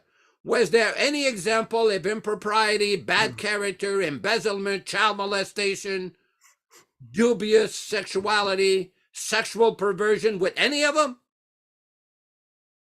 I mean, what we have is a complete travesty and a complete trashing of the purity and sanctity of this philosophy. Baladev Vidyabhushana, in the Pramaya Ratnavali, in the beginning section, he describes the disciplic succession of Gaudiya Vaishnavism. And he quotes one verse, Bhavati Vichintya Vidusha, Niravakaram Guru Parampara Nityam, Ekantitvam Siddhyati Yayodayati Yena Haritosham. What this means, by meditating upon these perfect, faultless, pure acharyas in the eternal Guru Parampara, one will achieve the pleasure and mercy of Lord Hari, Yena Haritosham. And the word in Sanskrit is Vidusha. Vidusha means faultless, no fault of character, Niravakara, completely transcendental. Now we have a disciplic succession since 1977, which is totally the opposite. So when new people are coming to us and they say, well, who do I accept? How should I understand this? The simple answer is, take full shelter of Srila Prabhupada. He's available now. He's living in sound. He's living in his Vani incarnation. He lives forever by his divine instruction, and a follower lives with him. It is not complicated to understand. It only becomes complicated when there's personal motivation for the pod problem. Profit, adoration and distinction. That's when it gets complicated. That's when there's politics and nonsense and political games and secrecy. In 1977, there was an interesting conversation in the Prabhupada book where some disciples who are near Srila Prabhupada, they're doing some whisper talking. Prabhupada says, what is this fish talk? Just talk openly. So why these issues were not fully discussed in front of everybody in 1978? Why? There was a secret agenda, that's why. They wanted to take over the assets of ISKCON. They wanted to take over that position that was never given to them. They were not satisfied to act as humble representative of Prabhupada, as officiating representatives. They were not satisfied. That's why all the propaganda with the appointed gurus, the appointed successors, all this nonsense, and look at the result. Anybody who wants to discuss this living guru philosophy, we can go through all the everything about the original 11 and discuss in full and ask all kinds of questions. Let's see what kind of answers we get. You want to talk about tradition? You want to talk about tradition of these original 11 and their behaviors? Let's see how long you last. Thank you, Hare Krishna. Thank you, Mataji, for bringing this up. Yeah, thank you very much. It's a very interesting discussion.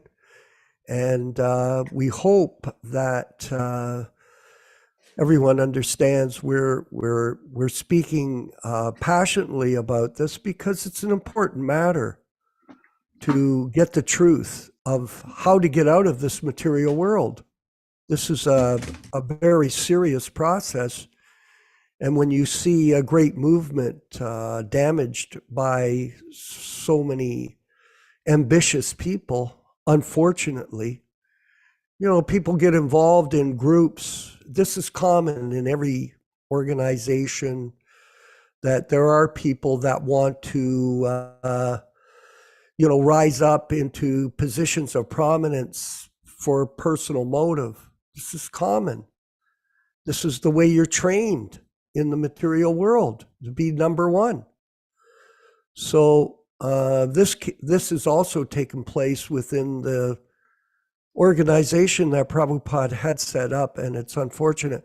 Vinkat, brother, Prabhu, could you read the question from Dr. Puja? I'd like for everyone to hear the question, and then I'll share an answer for that. Go ahead, please. Yeah, sure. Hare Krishna Prabhu, please accept my humble obeisances. All glories to Srila Prabhupada. I have one question. If husband is following Srila Prabhupada strictly and wife is crazy about following ISKCON bogus gurus who are not gurus, how they should maintain their family and kids? Is divorce the only option? I know one family like this. Kindly enlighten me. Thank you. Okay. Well, this is some advice, let's say, that I'll share. First thing is that people should, depending on the age of the couple and the children, it would be better for the husband to stay in the position as the head of the family. This is the proper way to deal with this, because you have responsibility. And responsibility means, your children, raising them up through school and taking care of their health and feeding them, etc. So father is head of the family. Now, unfortunately, in this particular situation, this fellow appears to have some difficulty in the family with his wife, who is following the ISKCON bogus gurus. And here she says are not gurus. Now, this is a personal problem that this person has. And what he should do is set a good example for his wife and for his kids by being a Prabhupada disciple and carry on with his Krishna consciousness in that situation. Divorce is not a good option. that only creates more trouble for everyone. It's an unfortunate situation. And again, it is a demonstration of chaos. This is the point, that this person has to realize that because of these bogus gurus and their preaching philosophy and the elected guru system by the GBC, it's created chaos. Prabhupada predicted that after the departure of the pure devotee, there would be chaos. So there is chaos. And here is another example of it. So in simple terms, tell him just carry on, chant your rounds, be patient. Hopefully everything will resolve itself in due course of time, because the truth will set both of them free. Venkat Prabhu, we're going to come close to the end of this discussion today.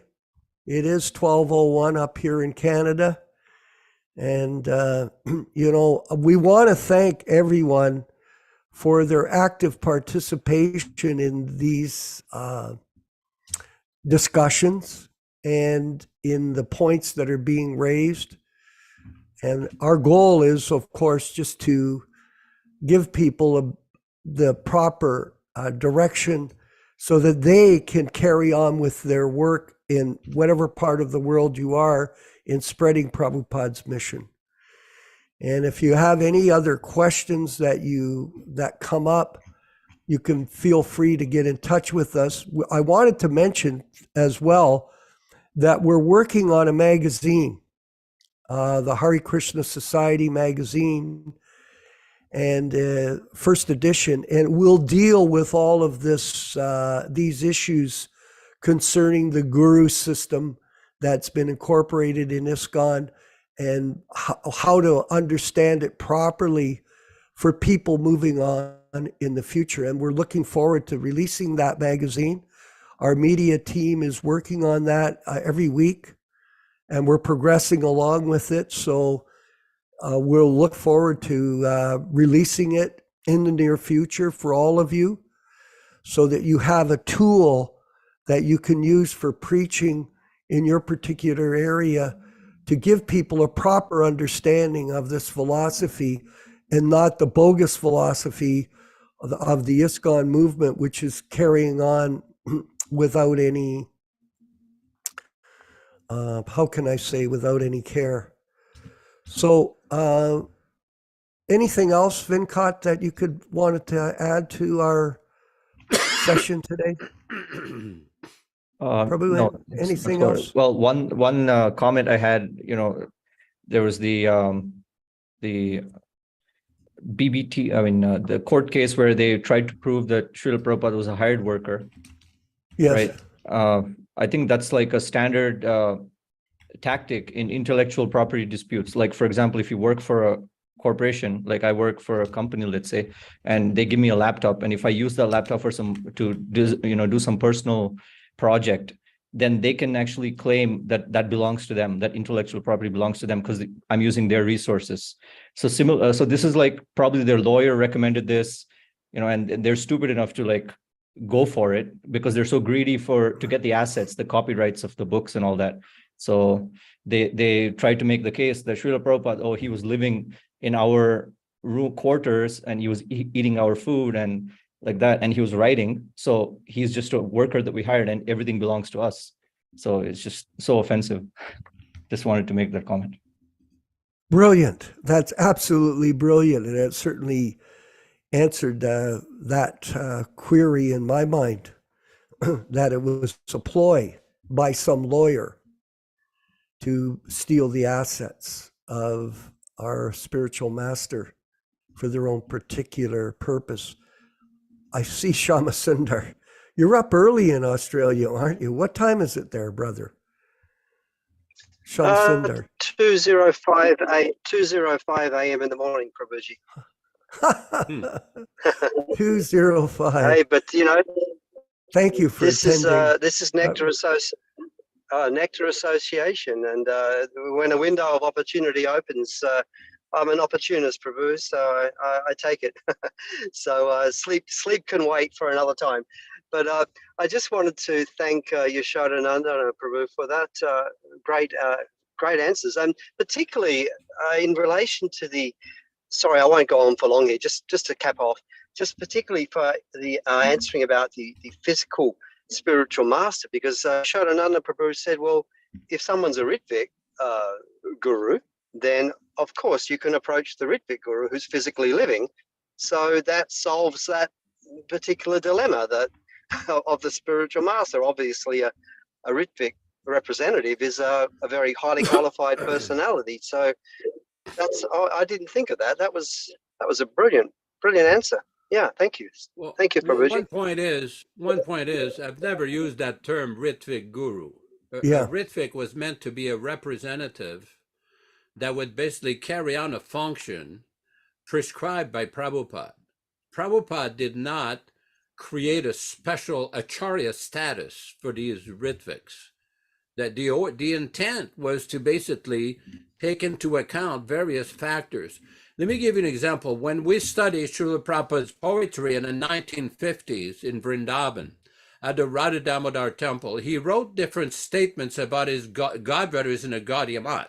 And one of the statements he made, if everyone initiates, as long as everyone initiates, there will be a failure. There will be a contradictory result. Because then there's all that competition for position, for power, for property, for prestige. Prabhupada did not want the same mistake that was done in the 1937 Gaudiya Math to be introduced into his society. He knew what happened. This artificial position that they took in disobedience of Bhaktisiddhanta's order created havoc. It created a problem. He did not want to introduce that. He made a very simple instruction to carry on that had been given, keep the temple presidents, but all these disturbances in the society took place because of that disregard and disobedience of Prabhupada's instruction to carry on the process of initiation like that. But I never intended that these Ritviks or officiating representative were meant to be Ritvik gurus. That is not.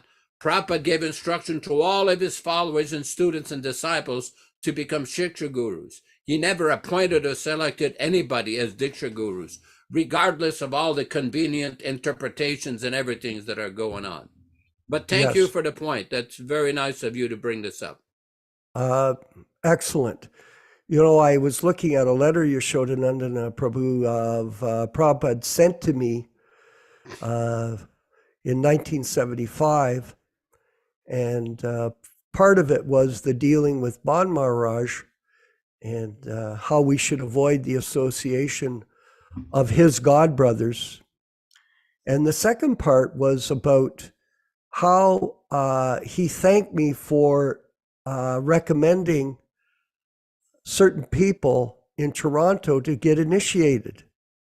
He said, on your recommendation, I accept these people as disciples of mine. So the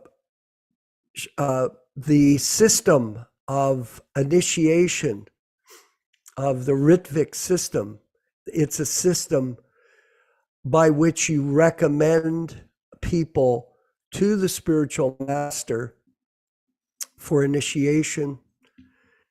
And it's not a position that you're the guru. Like, I conducted many fire sacrifices, but it was simply like a postman, just delivering the process to these people on behalf of Srila Prabhupada, who is the guru. So when people say to us that you're Ritviks, that's not true. I tell people, I've never heard anyone ever refer to me as a Ritvik.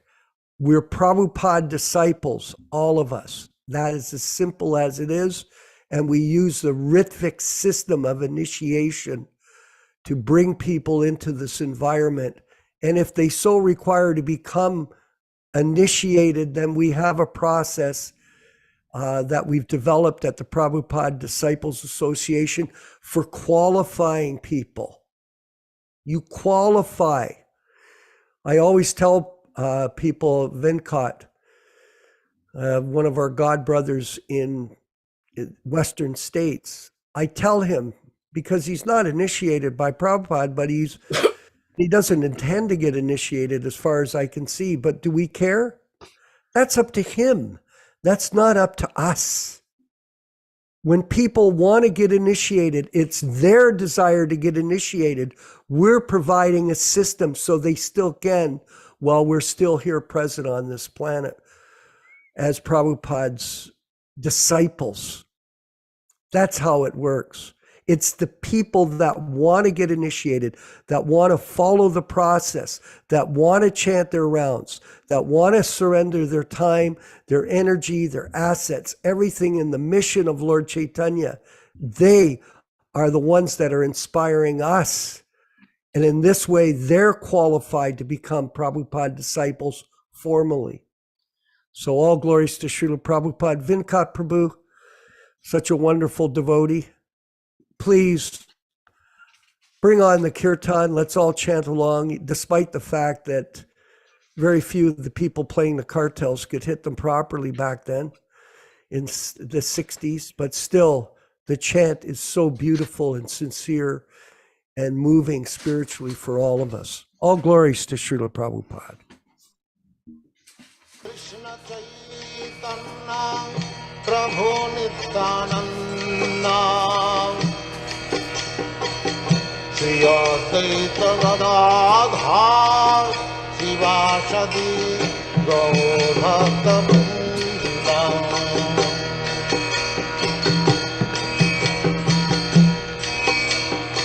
Shri Krishna Chaitanya Prabhu Nityananda Shri Advaita Gadadhar Shivāsadi Gaur Bhakta Vrinda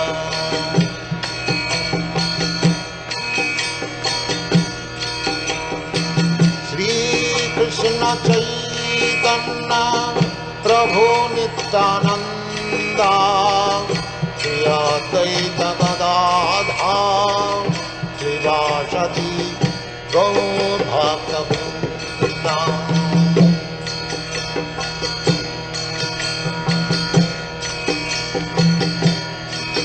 Hare Krishna, Krishna Krishna, Hare Hare, Hare Rama, Rama Rama, Hare Hare. Hare Krishna, Krishna Krishna, Hare Hare, Hare Rama, Rama Rama, Hare Hare. Hare Krishna, Krishna Krishna, Hare Hare, Hare Rama, Rama Rama, Hare Hare. Hare Krishna, Krishna Krishna, Hare Hare, Hare Rama, Rama Rama, Hare Hare. Hare Krishna, Krishna Krishna, Hare Hare, Hare Rama, Rama Rama, Hare Hare. Hare Krishna, Krishna Krishna, Hare Hare, Hare Rama, Rama Rama, Hare Hare. Hare Vanchakalpa Tarubhyascha Kripa Sindhubhya eva cha Patitanam Pavanebhyo Vaishnavibhyo Namo Namaha. Hare Krishna, Hare Krishna. Hare Krishna, Hare Krishna. Dutlek Dwara Srila Prabhupada. Hare Hare Krishna. Krishna. Prabhupada. Hare Krishna. Thank you very much. Thank you. Thank you, Hare everyone. Krishna. And we'll look forward to seeing you tomorrow morning for Srimad Bhagavatam class from the original 62 version of that edition for everyone's transcendental enlightenment. All glories to Srila Prabhupada. Thank you, Aprakrita, in Montreal.